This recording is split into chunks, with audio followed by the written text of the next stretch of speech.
I made a handmade gift for my father-in-law's retirement party. He opened it, looked at me, and said, "You should sell these when the job market gets tight." Everyone laughed. I smiled and said, "Funny? I was thinking of sending you a bill for emotional labor." I'm 39, married for 7 years. My husband is a good guy. Honest, hardworking, a bit naive when it comes to family politics, but who isn't? His dad, Robert, just retired from his job as a senior project manager for a construction company based in Chicago. Worked there 38 years. Very old school. Very I did it myself so you should too energy. You know the type. Wears the same watch for 20 years. Thinks therapy is for quitters. Loves telling people to pull themselves up by their bootstraps. I've always tried to be polite. He's never liked me. Too artsy. Too emotional. I'm a woodworker, which in his eyes is a hobby, not a job, even though I've sold hundreds of pieces. So, Robert's retirement party. His wife, my MIL. Rented a beautiful venue near the Chicago River. 150 guests. Suits and dresses. Open bar. Fancy little crab cakes being passed around on silver trays. I spent 3 weeks making him a custom wooden keepsake box. Walnut. Hand-carved details of construction tools on the lid. Inside was lined with velvet and had compartments for watches, cufflinks, whatever. Took me 50+ hours. I skipped a few paid orders to make time for it. Thought maybe, just maybe, this would show him I respected his career, even if he never respected mine. Big mistake. Gift time comes. People are handing him bottles of whiskey, golf balls, a framed retirement plaque. Then it's my turn. He opens the box, stares at it, runs his hand along the edge like he's checking the wood grain. Then he chuckles. "You should sell these when the job market gets tight." People laughed. Not like a gentle laugh. It was loud. Real. Like I was the punchline. I stood there, trying not to let my face fall. I smiled. "Funny. I was thinking of sending you a bill for emotional labor." More laughter. But this time more awkward. More confused. My husband's face turned red. He whispered, "Why would you say that?" under his breath. I didn't answer. I didn't eat that night.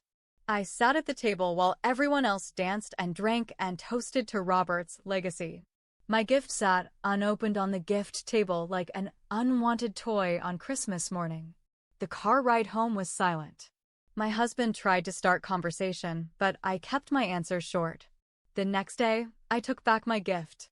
Walked right into their house, told my mill I forgot to include something inside, and took it. She didn't ask questions. Just nodded, probably sensing something was off. Robert never called to ask what happened. Never said thank you. Never even mentioned it again.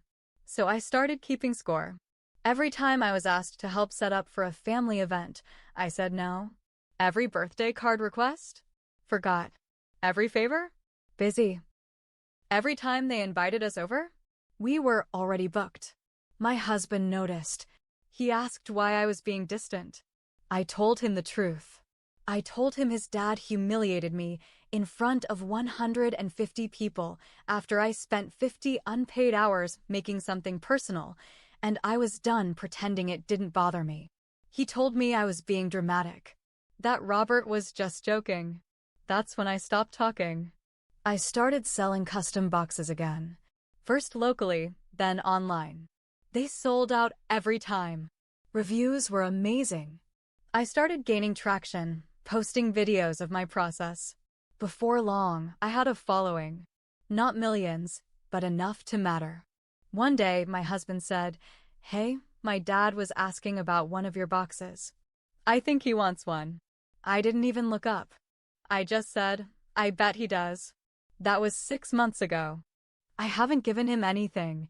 About a month after that short conversation with my husband, I got a DM on Instagram from a woman named Tracy. She runs a small boutique in Milwaukee that sells locally made home goods, candles, pottery, handwoven stuff, the works. She'd seen one of my woodworking videos on Reels and wanted to carry my pieces in her store. I said yes. That one message kicked off the busiest season of my life. Orders came in fast. I stopped taking custom work and focused on limited run designs. My evenings were filled with sawdust, music, and the quiet satisfaction of carving something beautiful. My shop was finally paying real bills. Around this same time, my husband started acting weird. Distant, but also nervous. Like he was walking on eggshells. He stopped bringing up his parents altogether. I didn't press. I had work to do. I was tired of carrying the emotional weight of his family drama and running a business. Then came the family barbecue. Every July, his side of the family does a huge cookout at a cousin's house in the suburbs. I didn't want to go. My husband begged me. Said it would be low-key, that Robert probably wouldn't even be there. Robert was not only there, he was holding court. As soon as we walked in, he smiled wide and said, "Well, look who decided to show up. I was beginning to think you were tired too, sweetheart." I didn't laugh. I nodded and walked past him like he wasn't there. Later, while I was getting a soda in the kitchen, I heard him talking in the backyard. Loud enough for anyone nearby to hear. "I still don't get why she's so touchy," he said. "It's just a box. What's it even worth?" $40. Someone laughed. A cousin, I think. That was it. I was done. That night, I told my husband I was officially out. No more pretending. No more small talk. I would be civil, but I wasn't going to any more events. I wasn't sending gifts. I wasn't tolerating his father treating me like I was a joke. My husband sat on the couch for a long time. Didn't say much. Then finally said, "You know he has cancer, right?" I didn't. Stage 2 pancreatic. Not terminal yet. Treatable. But serious. And, just like that, I was supposed to feel guilty. I was supposed to forget the years of comments. The eye rolls. The way he always introduced me as the artsy one. The way he'd say, "So what does that really pay?" every time someone mentioned my work. Suddenly, everyone wanted me to be the bigger person. Life is short. You don't want regrets. He didn't mean it like that. I stayed quiet. But the part that really messed with my head? 2 weeks later, I got an email from Tracy again. She'd gotten a message through her store's website from someone claiming to be a concerned customer, saying she should be careful about the ethics and political views of the people she partners with. I asked to see it. She sent a screenshot. It was from Robert's personal email. The same one he used for family stuff. The same one I've seen in dozens of forwarded jokes and birthday invites. He tried to tank my business. I stared at the screen for a long time. My hands were shaking. I didn't cry. I just got cold. Numb. I called my husband at work. "Your dad tried to screw with my business." "What?" "I have the email. He sent it to Tracy. He used his real name. His real email.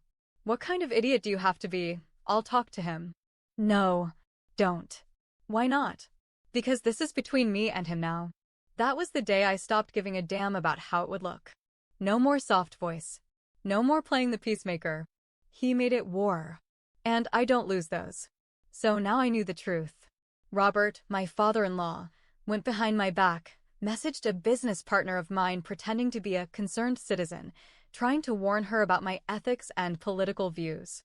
Which is rich coming from a man who once told a waitress she looked too pretty to be wearing pants. I didn't confront him right away. I needed time.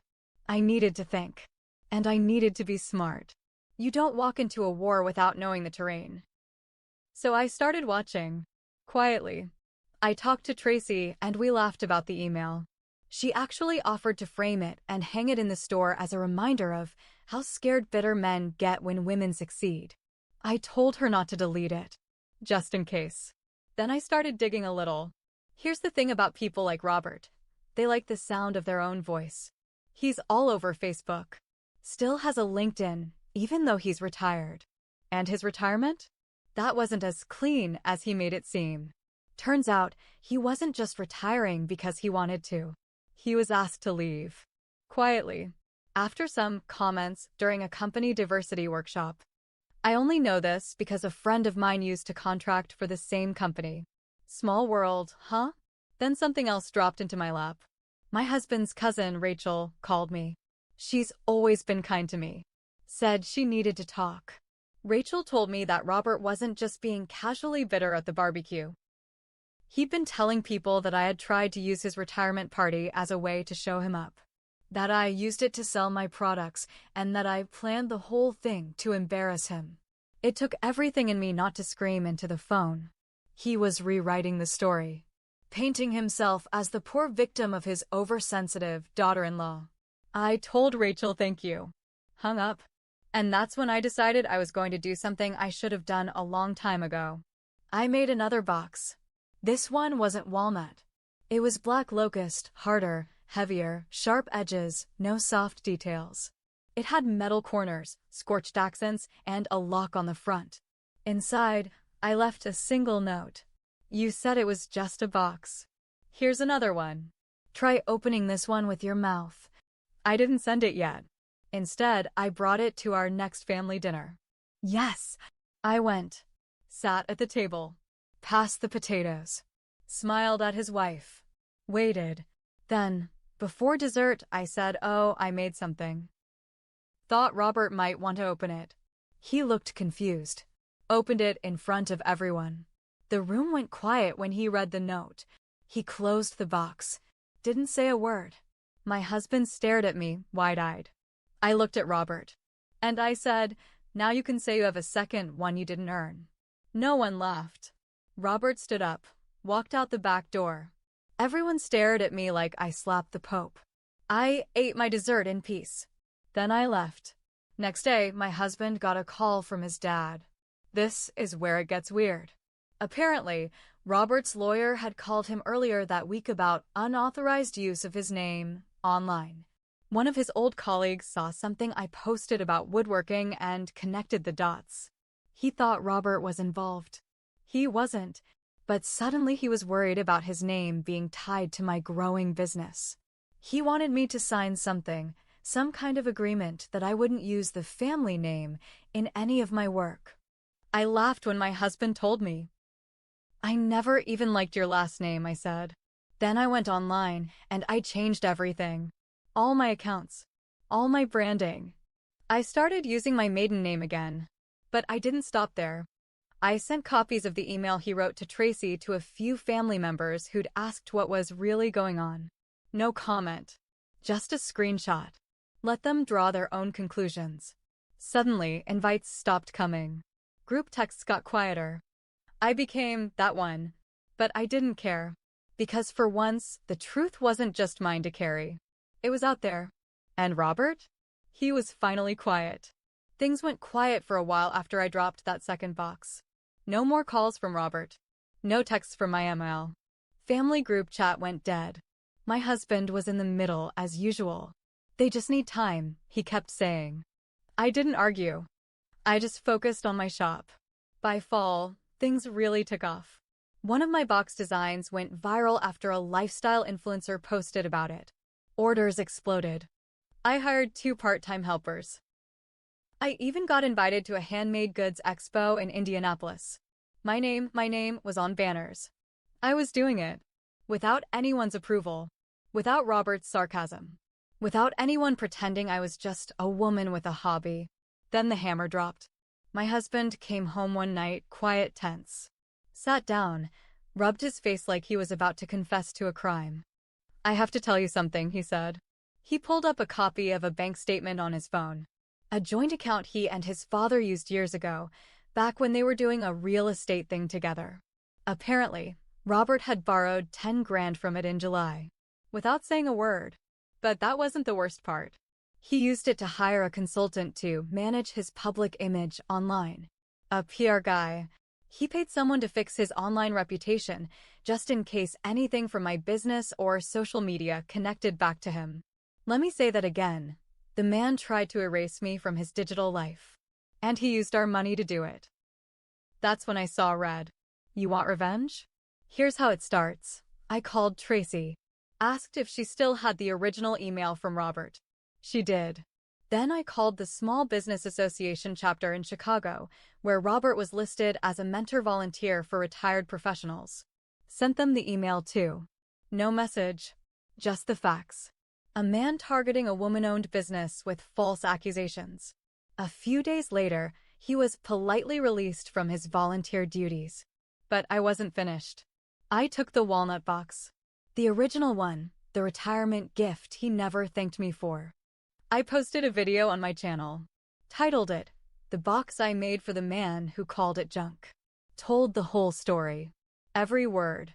From the party, to the joke, to the email, to the PR cleanup. I kept names out of it, but anyone who knew us, they knew.